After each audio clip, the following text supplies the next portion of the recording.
হত্যাকারী নিজের চেহারা আইনের থেকে লুকিয়ে রাখার জন্য নিজের শিকারের চেহারা বিকৃত করেছিল। এই রহস্যময় কেসের সূচনা এই লাশটাকে খুঁজে পাওয়ার পর শুরু হয়েছিল, আর শনাক্তকরণের পরেও রহস্য কিছুমাত্র কমেনি। এই জটিল কেসের সূত্রগুলো জুড়ছিল তো ঠিকই, কিন্তু হত্যাকারীর কাছে পৌঁছানোর বদলে নতুন নতুন কাহিনী তৈরি হচ্ছিল। এখনো পর্যন্ত আপনারা দেখেছেন কর্ণাটকের দক্ষিণ কানাড়া জেলার এক গ্রামে পুলিশ এক 25-30 বছরের যুবকের দেহ খুঁজে পায়। আশেপাশে গাড়ির চাকার দাগ, হয়তো মুখের ওপর দিয়ে গাড়ি চালানো হয়েছিল, যাতে চেনাটা অসম্ভব হয়ে যায়। শুধু এই দুটো আইডেন্টিফিকেশন মার্ক, একটা হলো এই তাবিজ আর দ্বিতীয় হলো এই লাশ। অনিল কুন্দার 16ই সেপ্টেম্বর অনিল হসপিটাল থেকে নিখোঁজ হয়ে যায়। কিন্তু হসপিটালে অ্যাডমিট কেন হয়েছিল? Suicide attempt. গ্রামবাসীরাই প্রাণ বাঁচিয়েছে ওর। স্যার, অনিলের বাবাকে ডেকেছি আমি। এটা আমার অনিল নয়। চোখে সত্যি, কিন্তু মুখে মিথ্যে। স্যার, ও মিথ্যে বলবে কেন? আমি শুধু ওর দেনার বোঝা কাঁধে না নেওয়ার জন্য ওকে চিনতে অস্বীকার করেছিলাম। আমরা তো ওকে যে ধার দিয়েছিলাম সেটা বন্ধুত্বের খাতিরে দিয়েছিলাম। ওকে মেরে ফেলে আমরা কি আর পয়সা পাবো? আর একটা মিসিং কেস আছে, লক্ষ্মী দেবী। 6 মাস আগে লক্ষ্মী দেবীকে শেষ অনিল কুন্দরের সাথেই দেখা গিয়েছিল।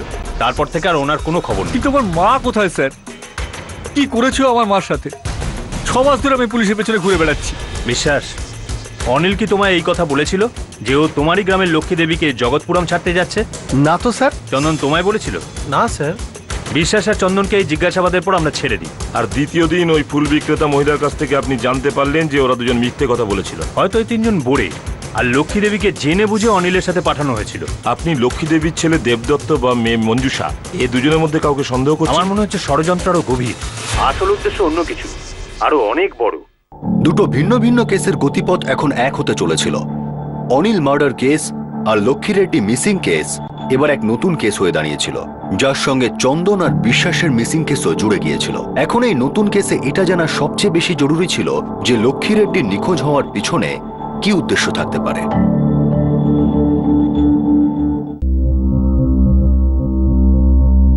আপনি আমাকে কি করে সন্দেহ করতে পারেন? আমি ওনার ছেলে হই। ওনার একটা মেয়েও আছে যে তোমার সৎ বোন। তো আমাদের দুজনেরই মা উনি, আর আমার মা আমার সঙ্গে থাকেন, আমি সম্পূর্ণ দেখাশোনা করি তার। গয়না জমি জায়গা অনেক আছে ওনার, যেটা পুরোটাই তোমার পাওয়ার কথা ছিল না।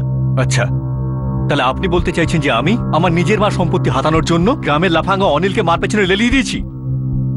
অনিল মাকে আমার বোন মঞ্জুষার বাড়িতে নিয়ে যাওয়ার বদলে তাকে অন্য কোথাও নিয়ে যায়, তাকে কিছু করে দেয়, আর আমি আমার মার সম্পত্তির একা মালিক হয়ে গেলাম, তাই তো? এটাই তো বলতে চাইছেন না আপনি? আমরা কিছু বলি না দেবদত্ত, জিজ্ঞাসা করি। অনেক লোককে অনেক প্রশ্ন করি, তাদের যে উত্তর পাই সেটা আমাদের সূত্রের সাথে জুড়ে দিই আর প্রমাণের সাথে বেঁধে দিই। তারপর যেটা করার আদালত করে, আর ততক্ষণ প্রশ্ন করতেই থাকবো আর বারবার জিজ্ঞাসা করব। বুঝেছেন? এটা কি ধরনের প্রশ্ন? আপনাকে যা জিজ্ঞেস করছি তার উত্তর দেবেন। আপনার মা লক্ষ্মী দেবী নিজের সম্পত্তি ভাগ করার প্ল্যান করেছিলেন? কোনো কাগজ বানানো হয়েছিল না বানানোর কথা চলছিল? আমি জানি না, মায়ের সাথে আমার এ নিয়ে কখনো কথা হয়নি। আপনার কথা হয়নি বা আপনি জানেন না, তার মানে এই নয় তো যে সম্পত্তি ভাগ হবে না বা দলিল বানানোই হবে না। আপনারা আপনাদের কাজটা ভালোই জানেন, কিন্তু একটা কথা আমি লিখে দিতে পারি যে দাদা আর আমি মায়ের উধাও হওয়ার পিছনে একেবারে নেই। উনি মা ছিলেন আমাদের। মা মানে বোঝেন তো আপনি? আমরা সম্পর্ক নয়, শুধু উদ্দেশ্যটাকে বোঝার চেষ্টা করি, আর টাকা খুব বড় উদ্দেশ্য হয়, যা অনেক বড় বড় লোককে দিয়ে কি না করায়।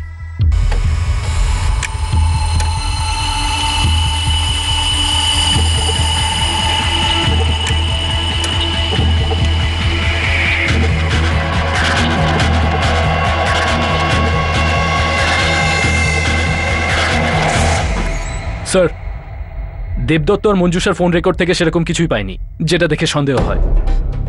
লক্ষ্মী দেবী নিখোঁজ হয়েছেন 1 মাস হয়ে গেল, আর এখনো পর্যন্ত আমরা একটাও সূত্র পাইনি যেটা দিয়ে আমরা ওদের কাছে যেতে পারি। স্যার, অনিল লক্ষ্মী দেবীকে ওনার মেয়ের বাড়িতে ছেড়ে আসবে বলেছিল, কিন্তু অনিল পালিয়েছে, আর ওদের 2 বন্ধুও নিখোঁজ। সাসপেক্ট আর ভিকটিম দুজনেই নিখোঁজ স্যার। দেখো, এই কেসে যেদিন এইটা জানতে পারা যাবে না যে ভিকটিম কে আর সাসপেক্ট কে, এই জটিল কেসটা সোজা ট্র্যাকে চলে আসবে। লক্ষ্মী রেড্ডি মিসিং কেসের কোনো সমাধান সূত্র পাওয়া যাচ্ছিল না।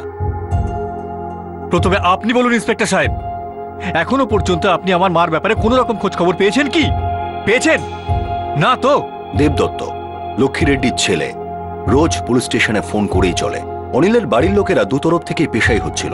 একদিকে দেবদত্ত বারবার এসে তাদের লক্ষ্মী রেড্ডির বিষয়ে জিজ্ঞাসা করত, আর অন্যদিকে অনিলের ঋণদাতারা টাকা চাইতে এসে হাজির হতো। কিন্তু লক্ষ্মী রেড্ডির রহস্য অটুট থাকে। অনিলের লাশ উদ্ধার হওয়ার পরেও এই রহস্যের ওপর থেকে কুয়াশা সরার কোনো নামই করছিল না। এটা লক্ষ্মী দেবী মিসিং ফাইল। গত 6 মাসে এই ফাইলটা পয়েন্ট এ থেকে পয়েন্ট বি পর্যন্ত পৌঁছয়নি। আর স্যার, অনিলের কেসটাও একই ব্যাপার আমাদের কাছে। যদি এই দুটো কেসকে মিলিয়ে আমরা একটা কেস তৈরি করি আর তারপর একটা গল্প তৈরি করি, তাহলে গল্পটা কেমন হবে? একটা গ্রাম ছিল উদিরবাড়। সেখানে দেনায় ডুবে থাকা একজন জুয়ারি ও মাতাল ছিলেন অনিল। আর ওই একই গ্রামে একজন বৃদ্ধা মহিলা ছিলেন, বড় লোক, লক্ষ্মী দেবী। তারপর একদিন লক্ষ্মী দেবী এই অনিলকে বলেন যে সে তার বাইকে চড়ে তার মেয়ে মঞ্জুষার কাছে জগৎপুরমে যেতে চায়।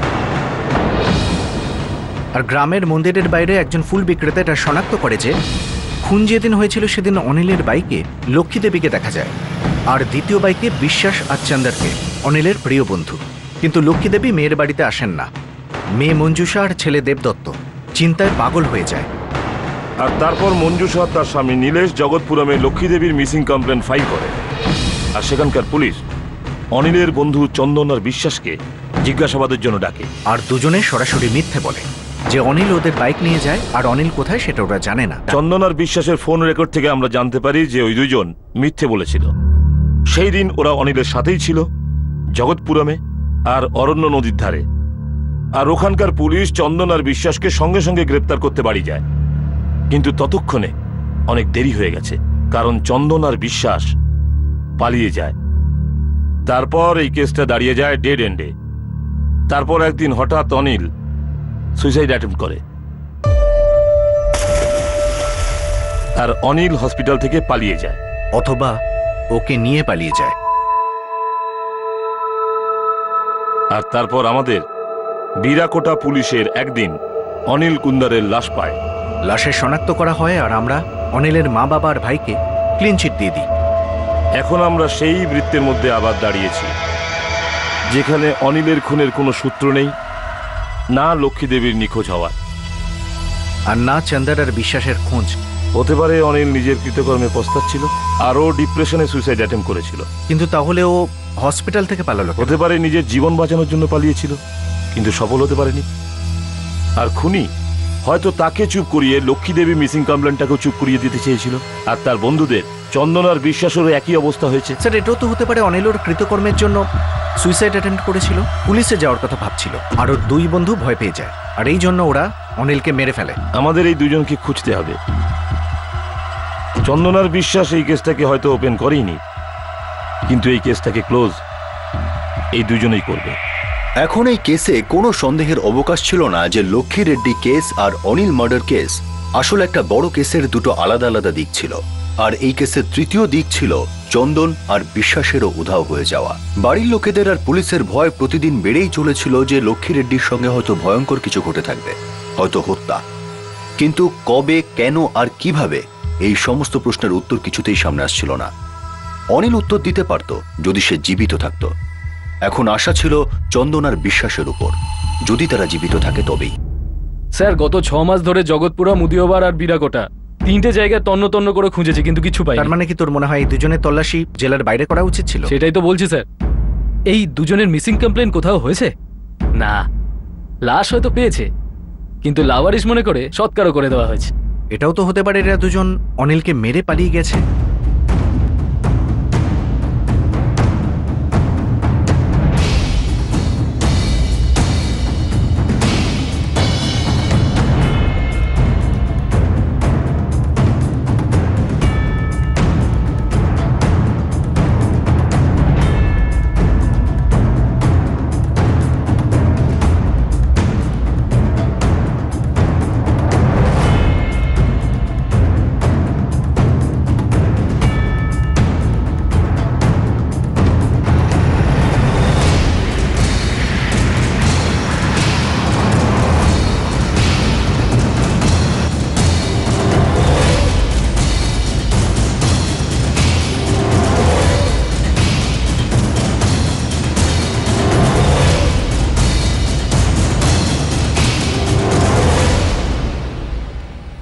কখনো কখনো ভাবতাম, আমরা কি অনিলকে মানুষ করাতে কোনো খামতি রেখেছি?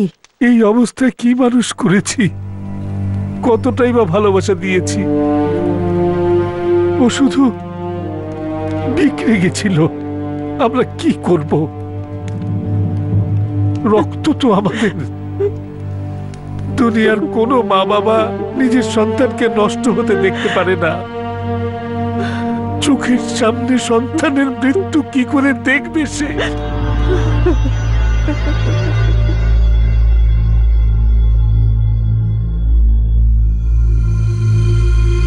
সাবধানে, গরম আছে। আমি মাকে কতবার বললাম যে তুমি আসা অবধি অপেক্ষা করতে, কিন্তু উনি আমার কথা শুনলেন না। ভুলটা তোমার নয় অনিতা, কতবার আমি বলেছি। ভুল তো আমাদের ভাগ্যের যে আমাদের মাকে এতটা জেদি বানিয়েছেন।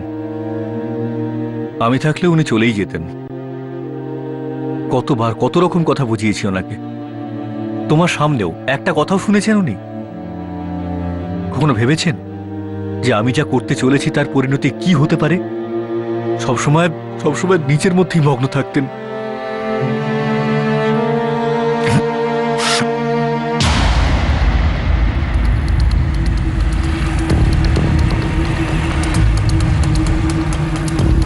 খবর দে। আরে দাদা, খবর দেবো না, খবর দেখাবো। কি দেখাবে? আরে আপনি ওই দুটো ছেলের ফটো দেখিয়েছিলেন না, বিশ্বাস আর চন্দন। ওই দুজনকে দেখতে পেয়েছিস তুই? আরে ওদের আমি গ্রেফতার করেছি এই ফোনেতে। কাজ জমিতে কাজ করছে রে এরা। আরে এই গায়ের প্রধান আছে না সীতারাম বাবু, তার ক্ষেতেতে আপনি ফসল পেয়ে যাবেন।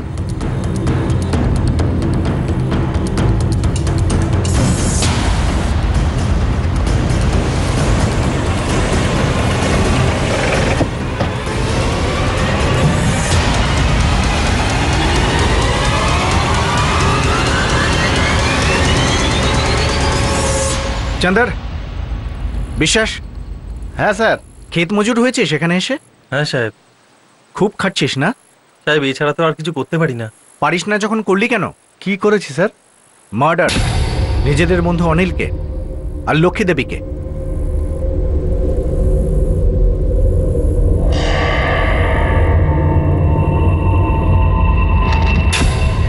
গত 6 মাস ধরে পুলিশ লক্ষ্মী রেড্ডি মিসিং কেসে বিশ্বাস, চন্দন আর অনিলকে খুঁজে চলেছিল।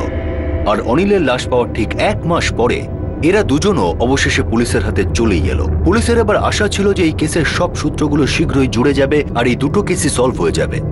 কিন্তু না, কিছু সূত্র জুড়েছিল ঠিকই, কিন্তু নতুন কিছু ঘটনাও সামনে এলো।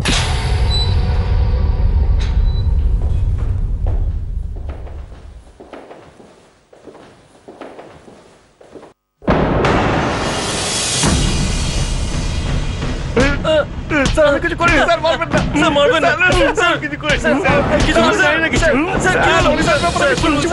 স্যার এটা হলো জগৎপুরম পুলিশ স্টেশনে মিথ্যে বলার জন্য। এখন যদি আমাদের মিথ্যে বলি তাহলে আর বেঁচে ফিরতে হবে না। এখন নিজেরই বন্ধু অনিলের কাছে সোজা উপরে যাবি। গত 6 মাস ধরে তোরা গা ঢাকা দিয়ে আছিস। মিসিং কোনো পুলিশ স্টেশনে কোনো মিসিং কমপ্লেন নেই। কোথায় গেছিলিস, কিভাবে গেছিলিস, কেউ কিচ্ছু বলতে পারে। চল শুরু করে দে। স্যার, অনিল আমাদের বন্ধু ছিল, আবার ছিল না। আমরা দুজন খুব কষ্ট করতাম, কিন্তু ও খুব তাড়াতাড়ি অনেক টাকা কামাতে চেয়েছিল স্যার। ও সবসময় ওর চুরির ভাগিদারি করার চেষ্টা করতো আমাদের দুজনকে। কিন্তু ও অনেক লোককে বোকাও বানিয়েছিল। এইভাবেই ও সবার কাছ থেকে টাকাও নিয়েছিল, আর সবসময় এই কথাটাই বলতো যে দেখো, কেউ আমাকে কিছু করতেই পারেনি। নিজেদের এই গল্পটাকে বাঁচিয়ে রাখ। যখন জেলে যাবি না, অনেক সময় পাবি। আমরা শুধু দুটো কথা জানতে চাই, লক্ষ্মী দেবীর সাথে কি হয়েছিল আর কার কথায় হয়েছিল।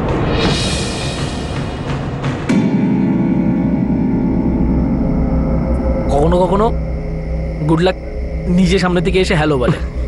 তার মানে আজকে আমার কাকে টুপি পরালি রে? আরে ওই যে ঠেটা লোকটা আছে না, দেবদত্ত, ওর মা লক্ষ্মী জেঠিমা নিজে এসে আমাকে বললো, এই অনিল তুই আমাকে আমার মেয়ের বাড়িতে ছেড়ে আসবি। কিন্তু ভাই ও তোকে কেন বললো? আর ওর মেয়ে মঞ্জুষা, ও তো জগৎপুরমে থাকে। হ্যাঁ, জগৎপুরম কি? জয়পুরেও থাকলে আমি হ্যাঁই বলতাম।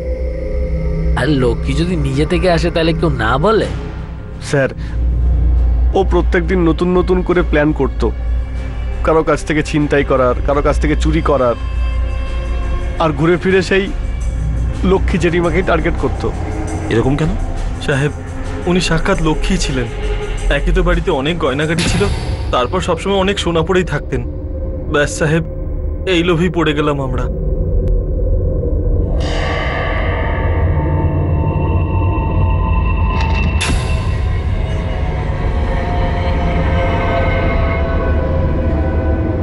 মেয়ের বাড়ি যখন যাবে তাহলে খালি হাতে তো যাবে না। গায়ে সোনার গয়না ছাড়াও বটুয়াতে 2000 টাকার নোট থাকবে, আর সেগুলো হবে সোনায় সোহাগা। দেখ ভাই, যখন আমরা জন্মেছিলাম না তখন থেকে উনি আমাদেরকে চেনে, বুঝেছিস? কিন্তু ভাই, একটা কথা ভেবে দেখ, যদি আমরা চেষ্টা করি আর যদি কিছু ভুল ত্রুটি হয়ে যায় তাহলে শালা পুরো ফেসে যাও। আর এই গ্রামের লোকেরা তো আমাদের চামড়া গুটিয়ে নেবে। আর তাছাড়াও ভাই অনিল, গ্রামের লোকেরা তোকে একটু বেশিই ভালোবাসে। কে হবেই তো। ও যদি নিজের মুখ কোনোদিনও খোলে তাহলে আমাদের মুখ চিরদিনের মতো বন্ধ হয়ে যাবে। কিন্তু ও তো মুখ তখন খুলবে যখন ও বাঁচবে। আমরা 3 জন সুস্থ সবল যুবক, আরো একা একটা বুড়ি। তোর উদ্দেশ্যটা কি? আমার উদ্দেশ্য হলো টাকা। সব মিলিয়ে 1.5 লাখ টাকার মাল পাওয়া যাবে। 3 ভাগ হবে 50 হাজার টাকা। এবার দেখ 50,000 টাকা দিয়ে আমরা কত মস্তি করতে পারবো। স্যার, ওর কথাগুলো আগে আমরা এক কান দিয়ে শুনতাম আর আরেক কান দিয়ে বের করে দিতাম। আমরা কখনো ওর প্ল্যানে যোগ দিতাম না সাহেব। ও আমাদের নিয়ে মজা করতো, আমরা নাকি ভীতু, কাপুরুষ, এই সেই না জানি কত কি বলতো। ওই রাতে আমরা আর লোভ সামলাতে পারিনি স্যার। 50,000 ক্ষেত মজুরি করে 2 বছরেও কামাতে পারতাম না সাহেব। আর তোরা দুজন হ্যাঁ বললি। তারপর বল তাড়াতাড়ি। আমাদের কাছে আরো একটা বাইক ছিল পুরনো, সেটাকে আমরা সারাই আর আমাদের বাইকটা অনিলকে দিয়ে দিই।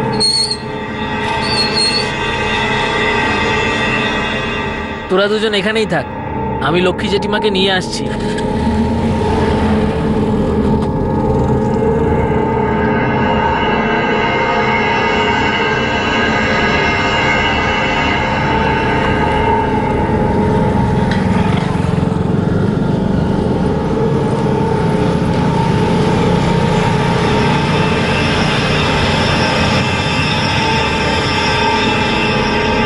আমরা অনিলের পিছনে পিছনে যাচ্ছিলাম, ও আমাদের রাস্তা দেখাচ্ছিল।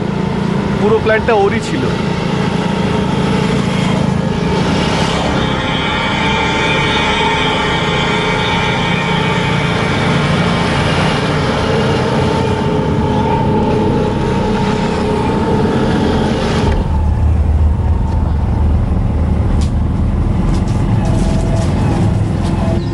এটা কোন রাস্তা অনিল? দেবদত্ত তো কোনোদিন এই রাস্তা দিয়ে আমায় নিয়ে যায়নি। আরে চিন্তা করো না জেঠিমা, এদিক দিয়ে শর্টকাট হয়, তাড়াতাড়ি পৌঁছে দেবো তোমায়। আচ্ছা ঠিক আছে।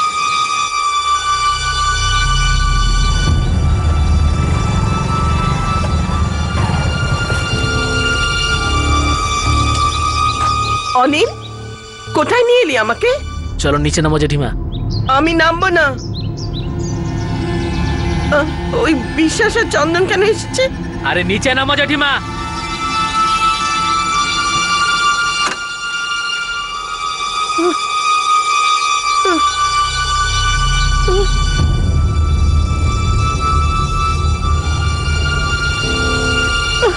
কি চাই অনিল? বাঁচাও!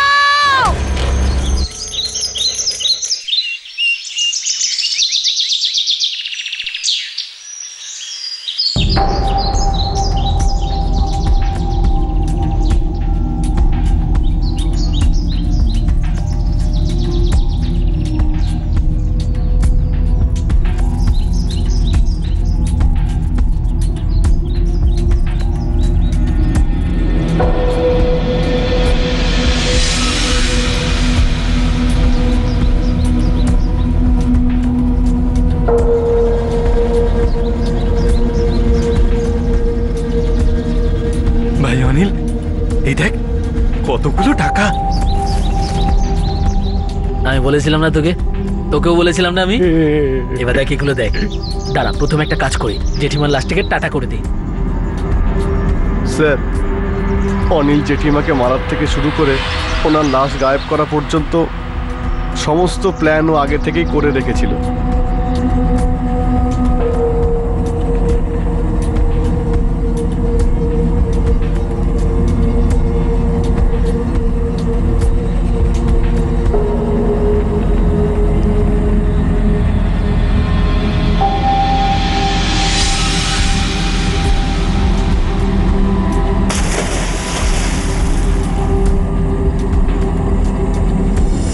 ব্যাস, আমরা ভেবেছিলাম হয়ে গেছে। এত সোজা, যেন কিছু হয়ইনি।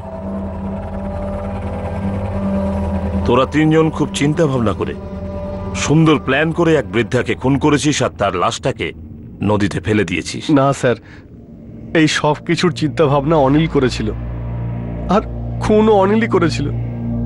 আমরা তো শুধু সঙ্গেই ছিলাম। হ্যাঁ সাহেব, স্রেফ টাকার জন্য করেছিলাম। এটাই জানতে চাই আমি, খুনটা কি শুধু টাকার জন্য হয়েছে নাকি অন্য কোনো কারণ? আর কি স্যার? স্যার, অনিল আমাদের যেমন বলেছিল তেমনই করেছিলাম। এই যে ধোয়া তুলসী পাতা, তোরা কেউ ছোট বাচ্চা নস যে অনিল যেটা বলবে সেটাই করবি। সম্পূর্ণ অ্যাডাল্ট আর এই লুঠে সমানভাবে ভাগিদার। বল, অনিল তোদের কিছু বলেছে? কোনো প্ল্যান, কোনো ষড়যন্ত্র, কিছু? না সাহেব, আর কিছুই বলেনি। তোরা জানিস অনিল নিজে আত্মহত্যা করার চেষ্টা করেছিল আর গ্রামবাসীরা তাকে বাঁচিয়ে ফেলে? হ্যাঁ সাহেব, ও ফোন করেছিল। কিন্তু তোদের ফোন রেকর্ডে এরকম কিচ্ছু নেই। তার মানে হলো তোরা দুজন নতুন সিম কার্ড নিয়েছিস। হ্যাঁ স্যার, যখন জগৎপুরম থানা থেকে আমাদেরকে ডেকেছিল তখন আমরা বুঝতেই পেরেছিলাম আমরা ফেসে গেছি। এই জন্য আমরা নতুন নামে সিম কার্ড কিনেছিলাম। আর সেই দিনকে আমরা দুজন বাড়ি থেকে পালিয়ে গেছি। কিন্তু পালিয়ে যাওয়ার পরও তোদের সাথে অনিলের নিয়মিত কথা হতো? হ্যাঁ সাহেব, হতো। আমরা ভেবেছিলাম কয়েকদিনের মধ্যে সব গয়না বেচে আমরা পালিয়ে যাব। তারপর হঠাৎ একদিন শুনলাম যে অনিল সুসাইডের চেষ্টা করেছে। অনিল সুইসাইড করার চেষ্টা কেন করেছিল?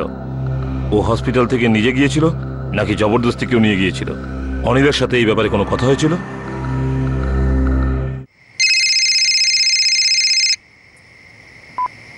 হ্যালো, বিশ্বাস অনিল? অনিল? আরে ভাই, কোথায় তুই? আরে সুইসাইডের গল্প আমরা কি শুনছি? হ্যাঁ ভাই, আমি নদীতে ঝাঁপ দিয়েছিলাম।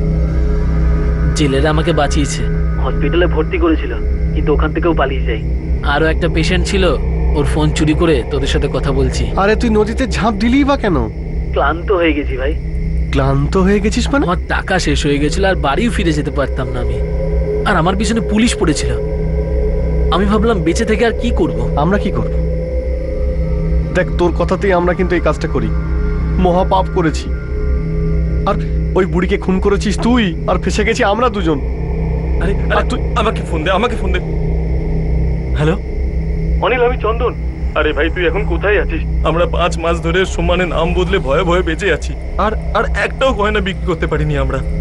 তুই আছিস কোথায় ভাই? আমরা তোদের অপেক্ষা করছি, তুই কোথায় আছিস? না না চন্দন, আমার জন্য অপেক্ষা করিস না। আরে অপেক্ষা করবো না, তুই বলতে চাইছিস কি? দেখ, তুই আমাদের কিছু বোঝানোর চেষ্টা করিস না। ব্যাস এইটুকু বল যে তুই কোথায় আছিস আর কবে আসছিস। অনিল দেখ ভাই, আমরা সব গয়না বিক্রি করে চল অন্য কোথাও চলে যাই। আমরা তিনজন নতুন কোনো কাজ শুরু করি, চল। যা হয়েছে সব ভুলে যাই, চল। অনেক দেরি হয়ে গেছে, আর তোরাও পালিয়ে যা এমন জায়গায় যেখানে ও তোদের কাছে না পৌঁছাতে পারে। ও কে? আরে ওই দাদা দেবদত্ত, লক্ষ্মী জেঠিমার ছেলে। আমার কাছে পৌঁছে গেছে মানে তোদের কাছেও পৌঁছে যাবে। আচ্ছা, দেবদত্ত কি অনিলকে সুপারি দিয়েছিল নিজের মা লক্ষ্মী দেবীকে মেরে ফেলার জন্য? আমরা জানি না স্যার, আমরা সত্যি জানি না। আমরা তো 50,000 টাকার লোভে এত বড় পাপ করে ফেলেছি স্যার। সাহেব, সত্যি বলতে কি, আমাদের দুজনেরও অনিলের মতোই লক্ষ্মী জেঠিমাকে মেরে খুব কষ্ট হচ্ছিল। খুব বড় ভুল হয়ে গেছে সাহেব, খুব বড় ভুল হয়ে গেছে।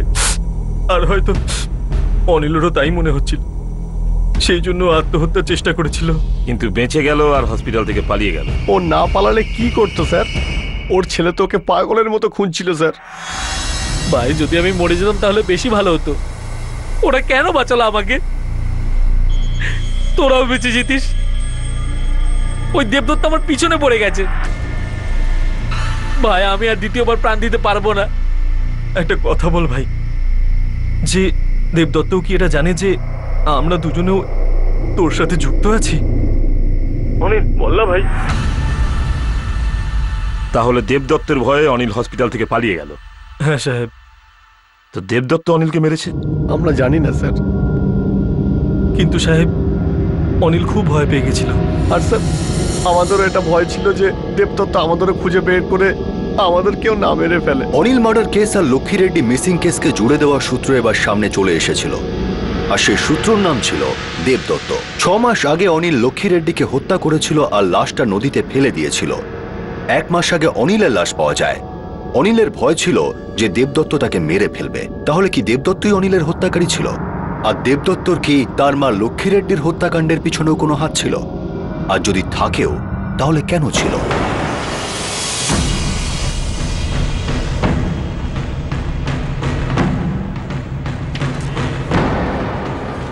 স্যার,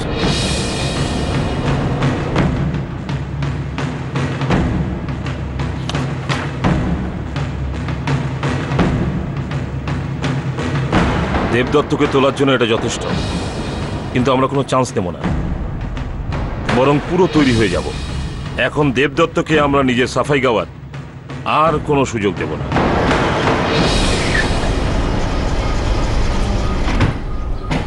অক্ষয়কে ডাকুন। কিন্তু আমার অক্ষয় কি করেছে? তাড়াতাড়ি ডাকুন অক্ষয়কে। আমি হলাম অক্ষয় স্বামী। কি ব্যাপার স্যার? তোমাকে কিছু জিজ্ঞেস করার ছিল। যতক্ষণ সত্যি বলবে আমরা ভদ্রতা দেখাবো। একটা মিথ্যে বললে না আমরা ঠিক থাকবো না।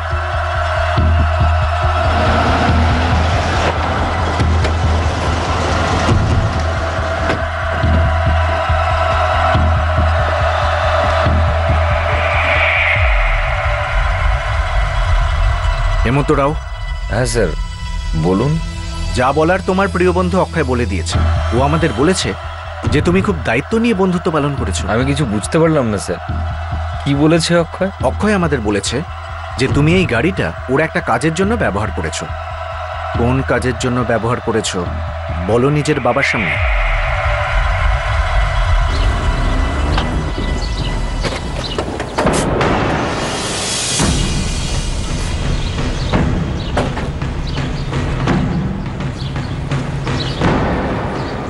বলুন ইন্সপেক্টর সাহেব, কি মনে করে এলেন? দেবদত্তবাবু, একটা গল্প আছে, কিন্তু অসম্পূর্ণ।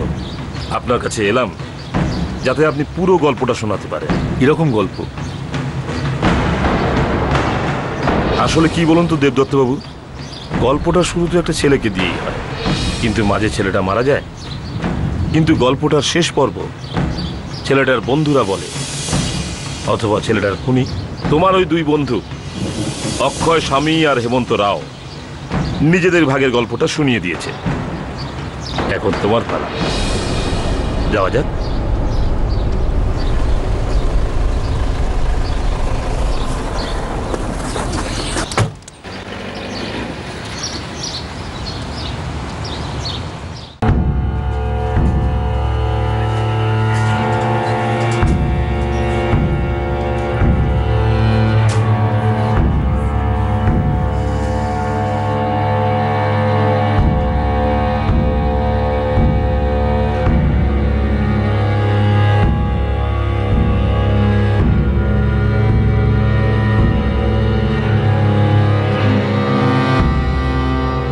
আমার মা কোথায় রয়েছে? কি করেছিস তুই আমার মার সাথে?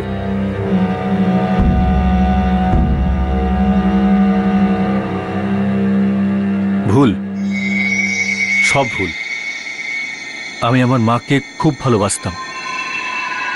আমার আর আমার সৎ বোন মঞ্জুষার মধ্যে সামান্যতম শত্রুতা নেই। ও কখনোই চাইতো না যে মার সঙ্গে খারাপ কিছু হোক।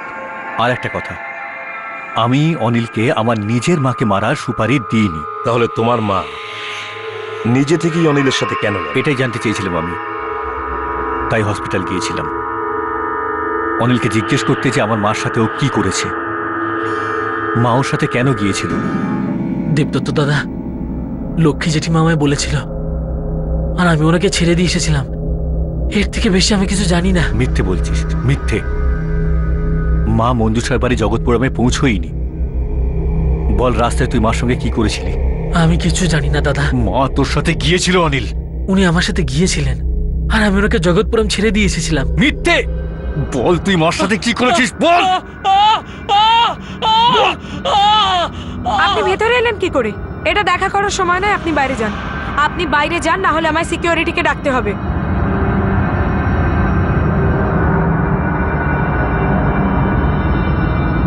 ও আমাকে বলেনি যে আমার মার সাথে ও কি করেছিল,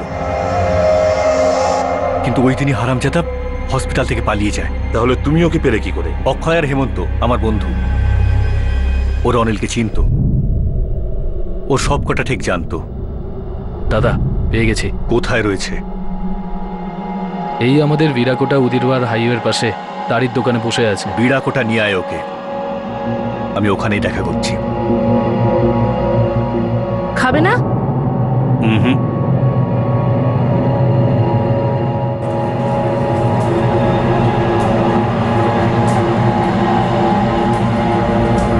দেবদত্ত দাদা তোমাদের পাঠিয়েছে না? তুই আত্মহত্যা করছিলিস কেন?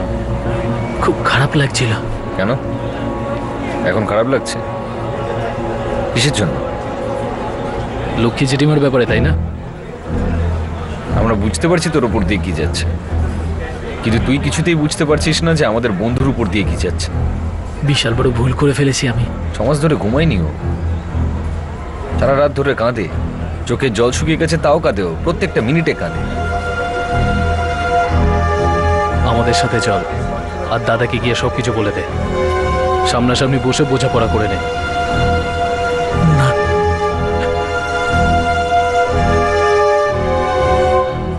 দেখ, ভালোভাবে বোঝাচ্ছি, মায়ের ব্যাপার বোঝার চেষ্টা কর। চল চল চল চল।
হসপিটালে আমাদের কথা সম্পূর্ণ হয়নি অনিল।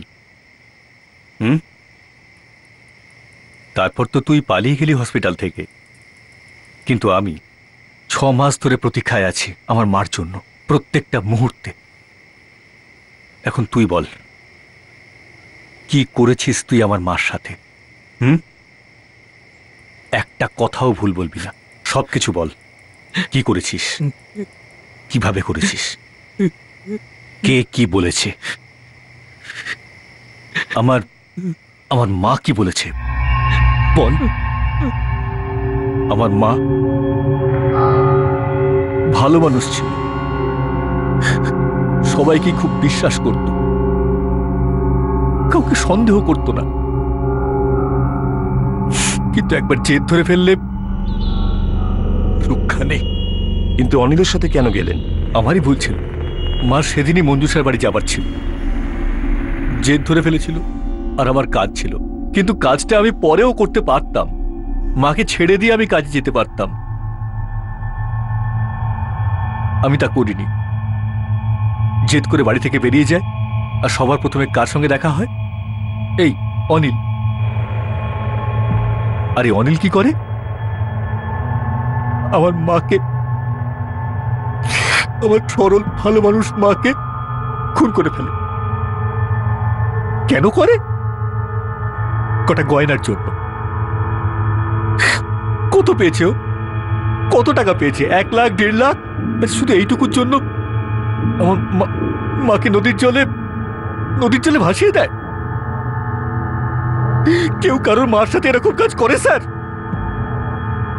আর পরেই হারামজাদাটা বলেছে আমি তোমার অপরাধী। তোমার কাছে আমি অপরাধী? জেঠিমার কাছেও আমি অপরাধী। সে তো তুই বটেই, আর যদি তুই অপরাধী হোস শাস্তি তো তোকে পেতেই হবে। দাদা, আমি নিজেকে শেষ করে ফেলারও চেষ্টা করেছিলাম, এতটা খারাপ লেগেছিল আমার। কিন্তু কপাল তোর সঙ্গ দেয়নি, তখন তুই বেঁচে গেলি। দাদা, তুমি আমাকে পুলিশে দিয়ে দাও, সারা জীবন জেলেই বন্ধ থাকবো। জেলে থাকবি তাহলে তো বেঁচে থাকবি, তোর নিঃশ্বাস পড়বে, তুই খাওয়া দাওয়া করবি, কথা বলবি, আর হয়তো কখনো হাসবিও। কিন্তু আমি আমার মার জন্য দুঃখে সারা জীবন ধরে তিলে তিলে মরব। এটাকে কি বিচার বলিস? দাদা, আমাকে ক্ষমা করে দাও। যদি তোকে ক্ষমা করে দিই তাহলে আমি নিজেকে কি করে ক্ষমা করব অনিল? দাদা, আমাকে ক্ষমা করে দাও। দাদা, আমি নিজেকে কি করে ক্ষমা করতে পারবো অনিল? দাদা, আমাকে ক্ষমা করে দাও। কি করে ক্ষমা করব? তাহলে কি আটকানো তোরা? দাদা, আমাকে ক্ষমা করে দাও।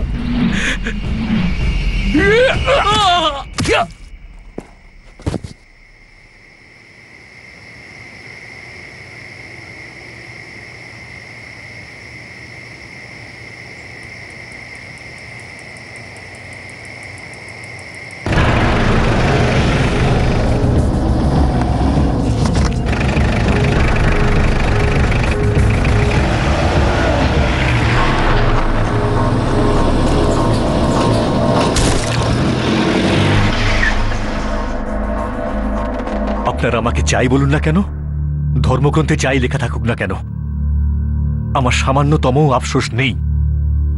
ওই অনিল আমার সারা দুনিয়া বরবাদ করে দিয়েছে, আমি ওকেই মেরে ফেলেছি। দেবদত্ত, খারাপ লাগা, আফসোস করা বা পস্তানো এটা কোনো মানুষের ব্যক্তিগত ব্যাপার, কিন্তু আইনের কাঠগড়ায় এর কোনো মূল্য নেই। অনিল তোমার মাকে খুন করেছিল, সে এই ব্যাপারে পস্তাচ্ছিল, এতটাই পস্তাচ্ছিল যে সে নিজের জীবন পর্যন্ত দিতে চেয়েছিল, কিন্তু তাও আইনের চোখে সে অপরাধী, খুনি ছিল, খুনি থাকবে। তুমি অনিলকে প্রাণে মেরে ফেললে, আর তোমার কোনো আফসোসও নেই, কিন্তু তাও আইনের চোখে তোমার আর অনিলের মধ্যে কোনো পার্থক্য নেই। আইন আমাকে যাই শাস্তি দিক আমি মাথা পেতে নেব, কিন্তু আমার কোনো আফসোস নেই। কিন্তু দেবদত্ত, এটাই আমাদের আফসোস যে তোমার কোনো আফসোস নেই, কেননা তুমি সবকিছু খুব স্বার্থপরের মতন চিন্তা করেছ। তুমি কখনো ভেবেছ যে যেভাবে অনিল তার নিজের দুই বন্ধুকে নিজের অপরাধে টেনে এনে তাদের ক্রিমিনাল বানিয়ে দেয়, ঠিক সেইভাবে তুমি নিজের বদলা নেওয়ার জন্য নিজের বন্ধুদের অক্ষয় আর হেমন্তকেও অপরাধী বানিয়ে দিলে। তুমি মনে করছো তুমি যেটা করেছ নিজের মায়ের খুনের বদলা নেবার জন্য, কিন্তু দেবদত্ত, নিজের বদলা আর নিজের বিচারের বাইরেও একটা দুনিয়া আছে। যদি এখন অনিলের বাবা শিবকুমার আর তার ভাই ভেঙ্কট অনিলের বদলা নেওয়ার জন্য তোমার পরিবারের আবার কাউকে মেরে ফেলে, তাহলে তোমার এই বিচার, নিজের বদলা নেওয়ার মনোভাব কতদিন চলবে? আমি মানছি অনিল খুব নিকৃষ্ট কাজ করেছে, কিন্তু আজ নয়তো কাল আইন ওর কৃতকর্মের সাজা অবশ্যই দিত। কিন্তু তুমি আইনকে নিজের হাতে তুলে নিয়ে না শুধু নিজের স্ত্রীর, বরং তোমার বন্ধুদের আর তার পরিবারের সমস্ত সদস্যদের জীবন শেষ করে দিয়েছ। প্রতিশোধের এই কাহিনী দেবদত্তের স্ত্রী অনিতাকে একা করে দিল নিজের স্বামীর জন্য আদালতে আর্জি জানানোর জন্য, যার বিরুদ্ধে এখন হত্যার মোকদ্দমা চলছে। কষ্ট, স্মৃতি আর অনুশোচনা এখন অনিলের পরিবারের লোকেদের মহাজন হয়ে দাঁড়িয়েছিল। জীবনভর এখন সুদ সমেত উসুল চলতেই থাকবে। বিশ্বাস আর চন্দনের মা বাবা সারা জীবন দুশ্চিন্তায় কাটাবেন যে কিভাবে তাদের কঠোর পরিশ্রম করা ছেলে শেষমেশ অপরাধের জালে ফেঁসে গেল। অভিযুক্ত দেবদত্তের সৎ বোন তথা নিহত লক্ষ্মী রেড্ডির মেয়ে মঞ্জুষা তার দুজন সবচেয়ে কাছের মানুষকে হারিয়ে ফেলেছে। একজনকে মৃত্যুগ্রাস করেছে আর অপরজনকে অপরাধ। হেমন্ত আর অক্ষয়ের পরিবারের লোকেরা অবিশ্বাসের ঘেরাটোপে রয়েছে যে তাদের দুজন যুবক ছেলে বন্ধুত্বের ধর্ম পালন করতে গিয়ে মানবিকতার ধর্মকেই লঙ্ঘন করে ফেলেছে।